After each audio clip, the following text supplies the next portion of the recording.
And in the airport is a perfect place to create a system. So what I do is once I know where my gate is, I find a landmark nearby.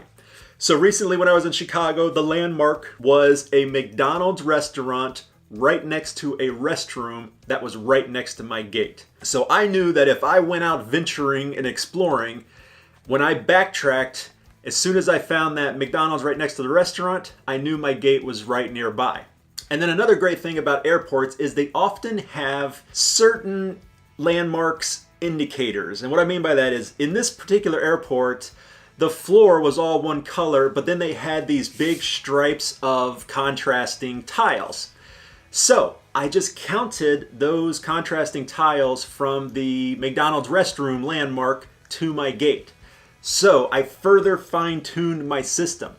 I knew that when I backtrack and I found the McDonald's in the restroom, my gate was just 5 dark tiles down on the left. So I had it. That was my system. Foolproof. Could not fail with that system, and it worked great. Now, while you're waiting for your plane, make sure you stay vigilant. As I said before, I had 3-hour layover. So when it was about an hour before, I went up to the little gate booth and I checked. Just want to make sure it's on time, everything's still running smoothly. And she said, "Oh no, actually, they've changed gates."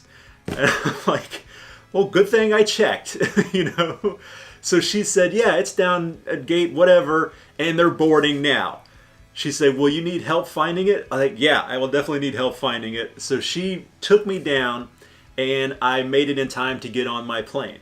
So if I had not checked, if I had not been proactive and checked, I would have missed my flight, and I would have been very upset about that.